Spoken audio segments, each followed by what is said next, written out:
All right, welcome back to the Snap Publishing Network, where we discuss Edward Leeds Gallin's Coral Castle, how it pertains to the periodic table, DNA, pyramid complex in Egypt, and the Zodiac. And today we're going to discuss the Zodiac, what I call the Genesis chapter 49 Zodiac.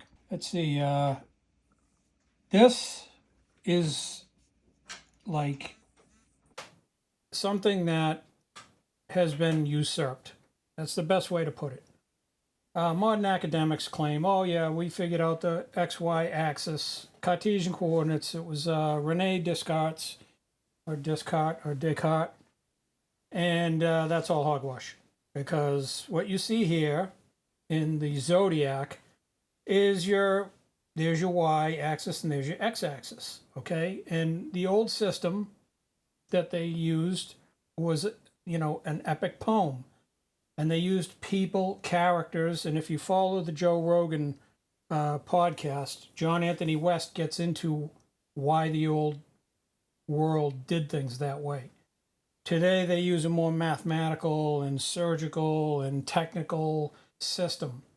But the system they built upon is this. You're looking at it right here. It's the Zodiac. And theirs is a very well disguised Zodiac. And they said, okay, there's positive Y up here, and everything above this line is positive X, and then you get down here, which is negative Y and negative X. Well, the old system had Ephraim in the east and Manassas in the west. Take the M, flip it, okay? M is man asses. You flip an M, you get a W. There's the W right there. So Rachel and Leah were right side, left side. Okay, well, if you listen to the biblical narrative, those women had handmaidens, Bilhah and Zilpah. Okay, or I might be pronouncing that wrong, or Bilhah and Zilpah. And before Bilhah and Zilpah, okay, in the world, that area, that neck of the woods, the Abrahamic faith region of the planet, where Judaism came from, there was a man named Lamech. And Lamech had two wives, Ada and Zillah. Ada and Zillah are Bilhah and Zilpah are Ada and Zillah. They're connected. And once you realize they're Russian dolls, one inside the other, inside the other, inside the other, or like Winston Churchill said, a riddle contained in a mystery wrapped in an enigma. That is how this works. It's a multi-gimbal gyro. And this is a perfect example of that gyro. The systems of today have really stolen the systems of yesteryear. And that is because you take the works of a guy like Maxwell. You take the works of Nikola Tesla. Nikola Tesla his parents wanted him to be a Christian minister. Okay? Back in those days, the 1800s, early 1900s, those people did not want to end up on the front lines of war. Okay, like Leonard Euler, he trained all of the generals in Russia at the time on how to shoot artillery. He stayed off the front lines. Those people were considered highly valuable, and they didn't want them dying on the front lines in a bayonet fight. So that's how your college system evolved. They learned that, okay, if these kids are gifted mathematically, they go to a special place. If they're gifted with the English language or whatever language the college, university, that area, they go to the front of the line. They don't end up in the trenches fighting the wars. They'll become the officer corps, and that's how it works. This system was in place 1,000 years before any of these modern colleges opened their doors.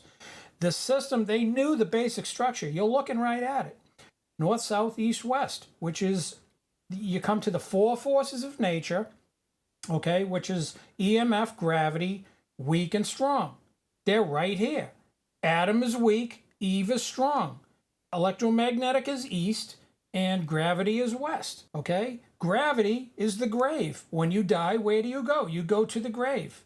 So once you realize these things in the Bible narrative are just as pertinent in the modern context as they were back in the day when they were written, it makes perfect sense, okay? So I don't want to bog down into that rant. We'll get into how, several times, like, Murray Gell-Mann, when he was getting into the subatomic realm, he came up with up quarks and down quarks, and they come up with the subatomic particles and how to describe them.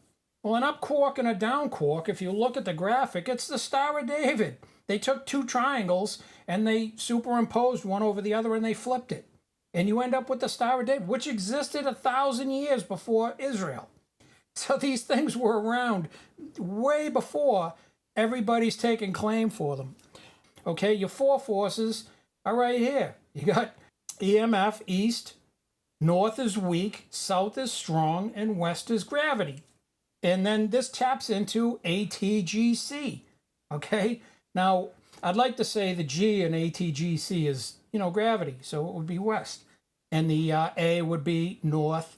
And but I'd be conflicted because A could be this could be the T and this could be the A, and then the C would be over here. So if you had to ask me my guess, that's what I would go with. I'd say this is probably your T, which is always Jesus' cross. It represents positive, plus, or repulsive energy.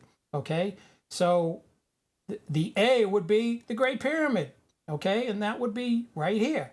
And then your G, it's a giveaway. It's gravity. It's right here. And then the C, adenine, thymine. Adenine, thymine, guanine, and cytosine. Okay, and then there's something they call uracil. Okay, and that's actually found in the Bible. It says David was going to kill everyone who pissed against the wall. And it's getting into the shafts of the pyramids, the Great Pyramid, what we call the Great Pyramid, how it pisses against the side of the Great Pyramid. And David actually said he was going to make the house of his enemies a draft house. In other words, a place where people piss. So, or it came up somewhere. It might not have been David who said it, but it came up in the Bible narrative. So anyway, let's get on with, all right, Daniel chapter 7. All right, now we're going to get into something interesting here. Daniel chapter 7 talks about the beast who was on all fours, quadruped, stood up on its feet, and it was a lion, so it was stood up on a pair of lion's feet. Very important point. How many toes does a lion have? Well, it has 5 in the front, 5 claws and 5 toes in the front, and 4 in the rear. Okay, so a total of 18. Okay, or 9 on each side. Very interesting numbers. So anyway, this lion had wings, and its wings were plucked off of it, and it was stood up, and it became bipedal, and it was given the heart of a man.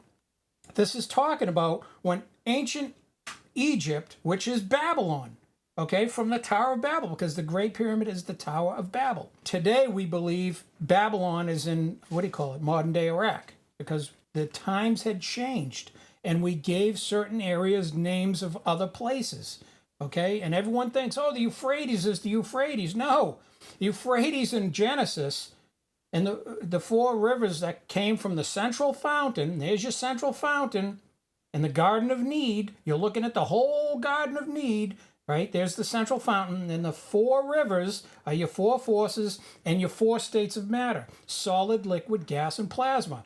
Okay, and the best I can come up with is, this is your solids, and this is your liquids, because that always represents who?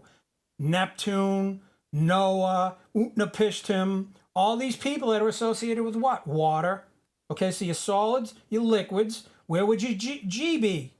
It's a giveaway. You got gravity over here. Why not go with that? There's your G, right? Gas, and then that gives this plasma over here, which is east. Okay?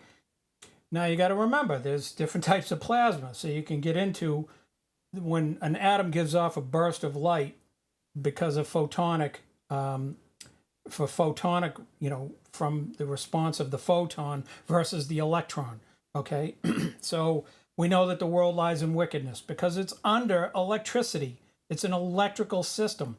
But from that system, okay, you can get photons, which is the thing that God is most concerned with, because your electrical impulses, a lot of them come from your groin area. They don't come from your heart and your brain. Okay, God is concerned with the 18 inches from your heart to your brain. Okay, and if you look at Jesus hanging on his cross, it tells you everything you need to know. Why is the bottom end of the cross longer Okay, because God wants you to think longer on those issues than the ones up top. Okay, He wants you to think quickly between your heart and your brain than you do from the length of your feet to your groin. You know, so that's kind of like a little lesson there when you look at. And by the way, Jesus has his feet crossed. Why? Because it's saying there's very, very interesting reasons why Jesus' legs are crossed and his arms are stretched out. So anyway, we'll move on here about this Daniel chapter 7. You see where in that modern day theologians say, oh, that's Egypt, because they fought against, Israel, Pharaoh, the bad Pharaoh, not the good one. Then came Medo-Persia, and then came the Greeks, and then Rome. And Rome is the really bad beast. Okay? So we see that these are actual nations, but we have this strangeness with this first beast. Okay? And actually, several things from that first beast extend into these other beasts, but I don't want to get into that. But that's talking about Egypt of yesteryear is what we call Babylon today. Okay, so that one beast represents several different timelines of the world. The world before Noah, but before even Adam and Eve, when Lucifer was God's friend. And then after, what we have today. In other words, the Daniel Nebuchadnezzar metal man image that existed back in the day versus the Goliath image that the solar system works off today. All right, so Joseph. Okay, where's Joseph? Right here. And I got carbon, but really Joseph is actually probably boron. Okay, boron is extremely important with plant growth, and that's why it says he was a fruitful bough. But the carbon, the reason I got that in there is because Capricorn, who he represents, Capricorn is the well. His branch went over a wall, okay, and it was by a well. And that well is the horn of plenty. The goat's horn that little Hercules, baby Hercules, broke off. And all we call it the corn or the horn of plenty, where all the fruits and vegetables and all the goodness of, the fullness of the earth started coming out of this thing.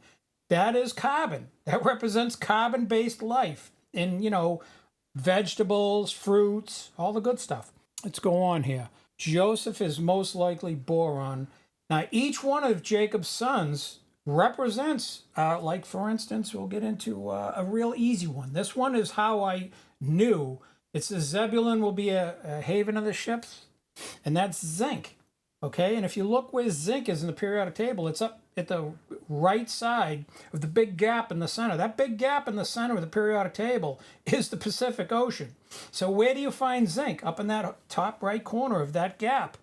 Okay, and that's what do we coat ships with nowadays? We use zinc nodules so that the zinc gets attacked instead of the ship, and they paint with zinc paint.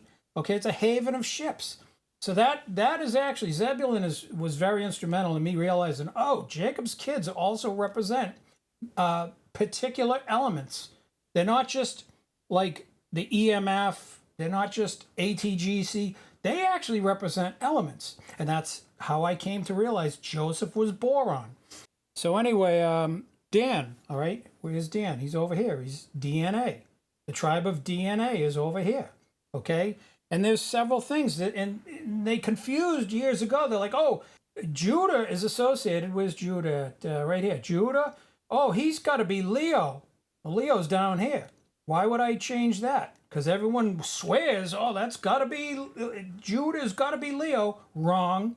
Because Benjamin is called by Moses a lion's cub that leapt from Bashan. Okay, I told you in a previous episode about how David talked about Bashan and being surrounded by bulls of Bashan and what that represents. Okay, it represents the sea of brass. You look at the temple, it was only one. You walked into the courtyard where the brass altar was right in front of you. It would have been off to the left on the south side. And my graphic, you see two images of it because you double the image. So you got one on the left and one on the right. The bulls of Bashan is the sea of brass. Look at the first letters of that. S-O-B, son of a bitch, right? It's something that's very difficult. You're cracking through something that's very hard to do, okay? And this is why the Bible language says, oh, it leaked over a wall, or the branch went over a wall. That's what it's talking about. You're having to overcome like electromagnetic waves. One element is transmuting into another element and going up, like I said, the horizontal represents the groups, and the vertical lines represent periods. Okay, so anyway, Judah is always mistaken for, oh, it's got to be Leo. No, it's not. And by the way, it says Judah had an ass colt. That's alternating current. Okay, attached itself to what? The vine. Who's the vine? Well, obviously, Jesus is connected to the vine. Joseph had interpreted the butler's dream where he was plucking grapes off what? A vine. Okay, and once you make all these connections, that, hey, it's all here on the Genesis chapter 49 Zodiac. Now, here's an interesting thing. If you do this, if you take the pyramid and insert it in here in a triangle, and then you do it again upside down, you see the star shafts are here and here. And then on the other side, they're here and here. Now, if you do it upside down, let's say the triangle's upside down, right? The tip of it is South Pole, and each side is east-west. All right, where are the star shafts? You got right here and right here, right here and right here. Okay, so over here, this is your northern star shafts in the Queen and King's chamber. These are the southern shafts. Guess what? You flip it upside down, you got the opposite. These are your southerns, and these are your northerns. Okay, now does it work just this way and this way? No, you could do it this way, sideways. Why not do it sideways too? What about at a slight angle? Okay, let's do it at a slight angle. This is your bottom. There's your top of your pyramid, right? And these now your shafts are up. There's a reason that happens, okay? It's not just one way. You have to realize it's a spun up gyro. It can do whatever it needs to do to get the job done, okay? So don't think like these imbeciles and, these theologians that tell you, oh, this guy's talking crazy. The Bible is A through Z. It's a flat line. It's a straight line. It's like time. There's no deviation in time. And now scientists are finding out time is very strange. It's very elegant. Same thing with the Bible. It's extremely elegant. It has multiple gimbal rings, multiple Russian dolls. One inside, it's a riddle, mystery, and an enigma. So anyway, this is, once you start reading chapter 49 of Genesis, Jacob was very wise, very wise. Jacob, like David, doesn't get the credit that he deserves. Jacob on his deathbed was laying down some gospel, man. And when he was talking to his children, and one of the funny things that's Three Stooges, I don't know if anyone's a Three Stooges fan, but he was going to bless his three children. The father's in the deathbed, and he says, "Come here, my son, come here." And they all lean in, and he slaps all three of them in the face. Well, that was based on Jacob blessing his sons, because he started out hammering the oldest son, who was Reuben. There he is, right there, under Cancer and rubidium. Okay, Reuben was another one, like, what's his name, Zebulun. Reuben was a giveaway. I go, oh, that's a no-brainer. That's definitely rubidium. No doubt in my mind. That's Rahab the harlot. And finding out that he was actually Cancer was not easy. So the thing I probably went past, I should back up a little bit. I was getting into Daniel 7. And that is because this is very important. Today we say, oh, there's the Sphinx, there's the pyramids, they're facing this way.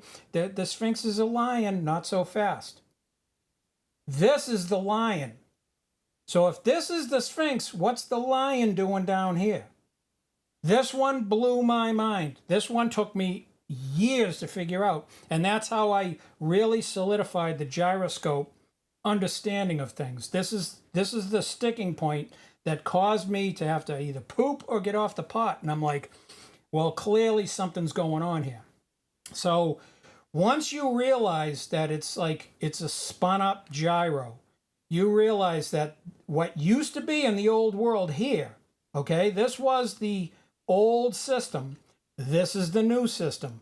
This carried into this, okay? And that gets into the Cartesian coordinate system, or the old system where you had to deal with, this is the right side, so that would be Rachel, and it would be east, so it would be Ephraim.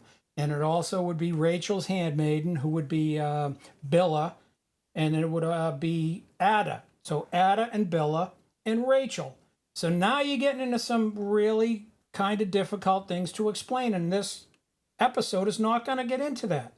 That is really difficult stuff to explain, and I actually need help understanding it myself because I'm not the greatest mathematician that ever walked the earth. Someone who's very advanced in mathematics is going to have to explain to me, somebody who recognizes the value of this work, who's a Christian, and says, I pick up what you're laying down, man. I'm smelling what you're cooking. I'm going to have to ask that person who's got way more experience in the Cartesian system. And by the way, it's not just X this way and Y. There's also a Z. Okay, that Z on your body is your stomach and your penis or vagina. It's your absolute need to reproduce, your absolute need to eat. Okay, so some people have a stronger desire than others to procreate. Some people overeat. So that's your Z-axis. It's where you go in life. It's where life takes you. It's your journey. That's what your Z-axis is. I could get into how I came to the realization of the Z-axis. The Z-axis to me was because I thought it has to be the N, because when you turn the N sideways, it's a Z. But the N and the Z are connected to each other. That is why, because it's given the male attribute. Okay, does it mean it's 100% male and patriarchal? No, it does not. And like I say, the pyramid can flip and your star shafts are in different alignments. That's when you go from the patriarchy. In other words, it's summer in the northern hemisphere. Now it's summer in the southern hemisphere. Okay, so now your female influence section, right, the southern side, which is attributed to Eve, Shiva, evil. Does that mean it's all evil and demonic? No, it does not. Because there's good women in the Bible. Who's good in the Bible? Well, clearly Mary is on top of the matriarchy. She is as close to the Jesus figure as you can get. And under Mary is her cousin, Elizabeth. And then they took in this woman who was a prostitute. And she changed her life around. God reached in and helped this woman in her time of need. Okay, that is also the woman of Samaria. And that is Mary Magdalene. Okay, so the M&M, when you see statues in Europe making their fingers into the letter M, that's that secret society, esoteric stuff, dangling things before you. Oh, you don't know what this means. Yes, I do. It's an eagle's claw, and it's Mary Magdalene. Just tell them. Yeah, the cat's out of the bag, guys. Let's get into, very difficult section to explain. This x-axis, okay, that on the Earth, like if this was a sphere, you were looking at the planet Earth, and this is your equator. That is where most of your interesting stuff happens. Now, I'm not saying that true north up here, and this would be, by the way, Joseph's well, is the electromagnetic field of the Earth. Okay, it's the crown that Solomon was crowned with in the day of his espousals, if you read Song of Songs. Okay, Jesus' crown is the crown of thorns. Okay, that's the Enneagram. If you look at an Enneagram, it looks just like Jesus' head with the crown of thorns. Okay, that geometric numerical structure. But over here, Solomon, I don't want to get into it. We'll get into that in a different, episode. So anyway, down here, what you have to realize about this mysterious equator is, when you see an Ouroboros, the symbol is the snake eating itself. That's actually very deceptive because, see, the snake would be eating itself upside down, so they should depict the head upside down eating its tail, which is right side up. So at some point in the serpent, there's a twist. So that is what's going on here at this very mysterious equator. And when you start reading things about, like, has the lion associated with them? Well, Dan, Moses said, Dan is a lion's whelp leaping from Bashan.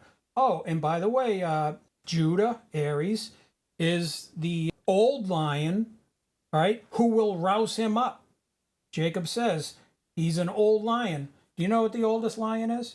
This one will really get you thinking. You can say, well, it's the Sphinx. Well, let me tell you something. The Sphinx may have not always been a lion. It may have been a scorpion. This is one of my theories. It was changed when this became this. today, they took the face of the lion that was here and put it here, right? So it used to be this represented a scorpion. And by the way, your movies, The Scorpion King, it's based in this. This is where that comes from. This mysterious thing about, oh, there was the Scorpion King, the Scorpion King. Yeah, that's the lion in the face of the Sphinx.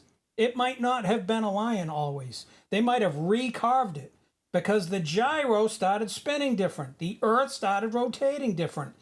All the planets may have mimicked the rotation of Uranus. We're wrong compared to Uranus. Everyone's thinking, oh, Uranus, that's the weird one. It's odd. No, Uranus might actually be the right one. Everyone else is wrong. That's the thing. When you start diving into the Bible and you start realizing, man, it covers many, many years. It goes way back. It's a good and faithful witness. And you realize, hey, the things they're saying are silly. Are actually the anomalies are where all the interesting stuff is. That's why I love diving into some of the contributions of the women in the Bible, because they're always involved in the interesting things. They're the anomalies. They're the wild cards. And everyone else is interested, no, David's killing this guy and winning this battle and all this. But when you start diving into the mystery behind Rahab and Rachel and Leah and Bilhah and Zilpah and Ada and Zillah, and all these anomalistic female figures, things get very interesting, okay? This is a Mobius strip. Never forget that your equator, and when you see storms, cyclonic storms spinning off down to the south, and hurricanes and tornadic activity spinning off going north, that is a form of Dan being a lion's whelp leaping from Bashan. If you take the two hemispheres, the northern hemisphere is like a bowl upside down, and the southern hemisphere is a bowl right side up. That would be your sea of brass, one on top of the other. And the equator would be where they come together. Okay? So you look at the designs that were carved into these vessels, and they have some strange things associated with them. It had the brim of a cup. Okay, the edge was designed so that somebody could drink out of it. A giant person could drink out of it. If somebody was big enough, they could use that as a little like cup bowl to drink from, and they wouldn't spill all over their chest. But anyway, when you see Dan described one way, it's in reference to time. When you see Dan described another way, Dan in relation to time is one thing. Okay, it says he was an adder in the path that causes the horse and rider, HR. What's HR? Horse and rider. The hour. Like spring ahead, fall behind. He's an adder in the path, a serpent coiled up in the path, and the horse and rider rides up, and the horse throws the rider. He throws him backwards. Okay, that's time going backwards. Okay, so that is Dan being described in reference to time. But in reference to other things, okay, let's take Dan out in the solar system. Who is Dan out in the solar system? You look at the asteroid belt between Mars and Jupiter. That is sending material our way in the form of meteorites. You look at the Oort cloud around the whole solar system, sending us meteorites, sending us killer asteroids. That's a lion's whelp leaping from Bashan. Okay, think of the Mediterranean Sea. You got the waves crashing in on the shorelines all the way around it on almost every side. It has a little, at Gibraltar, it has the little exit there. But electromagnetic waves qualify. You can describe things more than one way. The Bible has many poetic way of describing things through people and the events of the Bible and the accounts in the Bible. It gets into a lot of science, man. It's not just one thing. It gets into a lot of different things. I'm going to give you the episodes that you should listen to. John Anthony West on Joe Rogan was episode 226 and 852. The 226 episode was a FaceTime episode. The 852, he actually went into the studio. And then John passed away, unfortunately, right after, about a year later or so. And the world lost a great man. But the Elon Musk episode is 1470. Okay, that's 1470. And at about 39 minutes, 22 seconds into it is when Elon, whether he did it knowingly or not, he says hydrogen became sentient. Okay, repeating the leftist Luciferian #1 doctrine. Don't ever let anyone know that Jesus and Lucifer are not the same person. Don't ever let them know that the east, west, north, south is your Cartesian coordinate system. Don't let anyone make everyone believe that stuff came from modern colleges and modern academia. Don't let them know we actually usurped it. We stole it all. And we planted our flag on it. Just like the people in Egypt who claimed, oh, yeah, we built the pyramids. No, they didn't. They cleaned the sand off. That's all they did. Okay? The creation of the pyramid was far beyond their capabilities. Period. Full stop. End of story. The one thing I didn't get into was the old lion. It says Judah is an old lion who will rouse him up. I was going to get into that. You know what is an old lion? Older than the Sphinx? Older than cave lions? Now, cave lions do qualify, okay? Because that taps into, in the Song of Songs, it says, come with me from Amana and Shinar and Hermon, ASH. Well, obviously, that's Shadrach, Meshach, Abednego, Hananiah, Azariah, Mishael, Noah's 3 sons, Adam and Eve's 3 sons. So these 3 things are the 3 pyramids, okay? It says, look from here, LFH. Look from here. And this is getting into the mountains of the leopards and the lion's dens. The lion's den is obviously Egypt, and the mountains of the leopards is the South American pyramid system where they observed the stars. That's what Palenque's sarcophagus, I don't want to call him Palenque. His name is Kinich Janab Pakal, who is it's Kanish Janab, who is king, which is what Pakal means. And his sarcophagus lid was a dedication of the day his mind was blown. They uncovered the vines from these temples, these ancient temples that had overgrown after the flood, after the ice age, after the Younger Dryas event, whatever you want to call it. Okay, this was the people who survived trying to figure out the ancient world before them. And that sarcophagus lid is in memory of that time. But anyway, what predates the cave lions? Dandelions. Believe it or not, this is DANDELI or LIION. And this ties into Delilah. Okay? It's a DNA deflowering lion. Once you break the name down, a dandelion, what it actually is and how it ties into the biblical narrative, you realize, oh, it's talking about lithium. Okay? So I have it here. Oh, Judah's iron. Because you got to remember, we are Earth, and then Athena is Venus, and Mars is Aries. Okay, so Judah represents both. Okay, Judah represents the male, which is Aries and iron. He also represents the lithium and the female.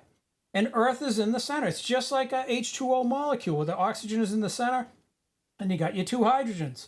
It forms a V. Okay?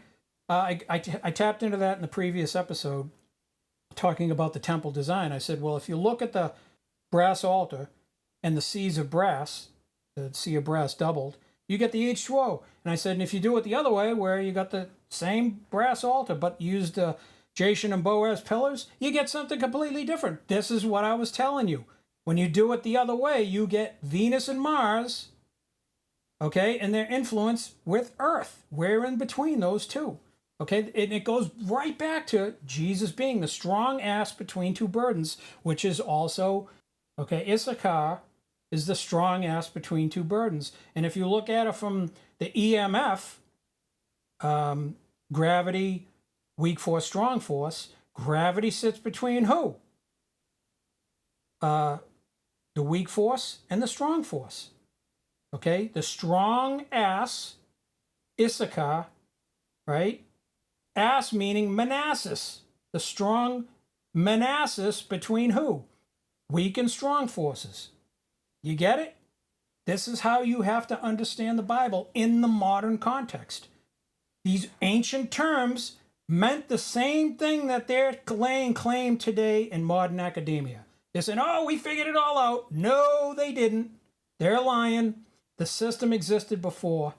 And men like Maxwell's equations, one of the granddaddies of modern electronics or electrical theory. Okay, these people were all schooled in the Bible. Okay, Leonard Euler, all of them, all those people from that generation and before, the Rene Descartes, and who else? The Bernoullis. These people were very, very schooled in things biblical. So they carried a lot of that stuff over into the modern age, okay, or relatively modern. But anyway, I just wanted to point that out about everyone thinks, oh, big, strong Judah has to be the lion of the Middle East, right? No, he's a dandelion, right? And once you realize this, it's like God playing a joke on your masculinity. He's poking fun at you, but doing it in a very incredibly poetic way. Right, just teasing us. All right, so we're going to leave it at that. Stay tuned because we'll start getting into the real nuts and bolts of some of the stuff we've already covered. Because I'm just giving you like a real quick synopsis.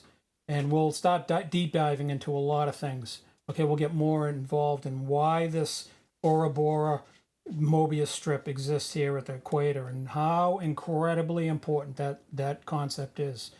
Okay, so thanks for tuning in, and don't forget to hit the like button. Thanks.